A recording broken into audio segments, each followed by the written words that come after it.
മന്ത്രിയായിരുന്ന OR കേളുവിനെ തോൽപ്പിച്ച ഉജ്ജ്വല വിജയം നേടിയ ഉഷാ വിജയനാണ് ഒപ്പമുള്ളത്. പാർട്ടി ഇങ്ങനൊരു ചുമതല, അതായത് ഇപ്പോൾ UDF-ന് രാഷ്ട്രീയമായി സ്വാധീനമുള്ള മണ്ഡലമൊക്കെ ആണെങ്കിലും കഴിഞ്ഞ 2 തവണയായി ഭൂരിപക്ഷം വർദ്ധിപ്പിച്ച് ജയിച്ച ഒരു മന്ത്രിയെ പരാജയപ്പെടുത്താനുള്ള ഒരു ദൗത്യം ഏൽപ്പിച്ചപ്പോൾ ആദ്യം ഒരു ആശങ്കയോ അമ്പരപ്പോ എന്തെങ്കിലുമൊക്കെ ഉണ്ടായിരുന്നോ, അതോ ആദ്യം തൊട്ടേ ആത്മവിശ്വാസത്തിലായിരുന്നു?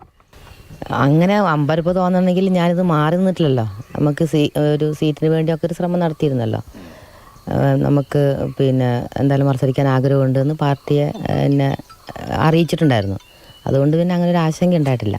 ജയിക്കുന്നുള്ളൊരു വിശ്വാസം തന്നെയായിരുന്നു തുടക്കത്തിൽ? 100%. തുടക്കത്തിൽ എനിക്ക് അങ്ങനെ ഒരു ആത്മവിശ്വാസം ഉണ്ടായിരുന്നു ജയിക്കുമെന്ന്. എന്തൊക്കെയാണ് MLA എന്നുള്ള നിലയ്ക്ക്, പ്രത്യേകിച്ച് ഗോത്ര ജനവിഭാഗങ്ങളുടെ ഒരു പ്രതിനിധിയാണ്, അപ്പം ഒരുപാട് കാര്യങ്ങൾ ആ മേഖലയിൽ ചെയ്യാനുണ്ട്. എന്തൊക്കെയാണ് MLA എന്നുള്ള നിലയ്ക്ക് ചെയ്യാൻ ഒരു പ്ലാന്?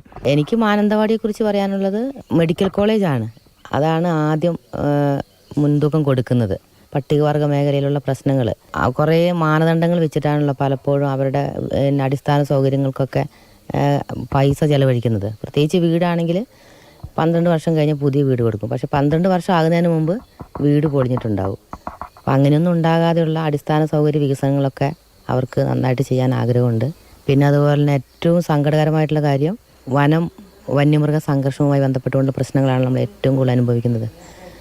അത് പുതിയൊരു സാങ്കേതിക വിദ്യ ഉപയോഗിച്ച് എന്തെങ്കിലും ചെയ്യാൻ കഴിയുമോ എന്നുള്ളത് എന്തായാലും ശ്രമിക്കണം. അക്കാര്യത്തിൽ വയനാട് ജില്ലയിൽ ഈ പറഞ്ഞതുപോലെ കാർഷികേതര മേഖലകളിലും പ്രത്യേകിച്ച് കുറേ പട്ടികവർഗ്ഗക്കാർ അധിവസിക്കുന്ന ജില്ലയും ഒക്കെ അങ്ങനെ പ്രത്യേകത ഉണ്ടല്ലോ.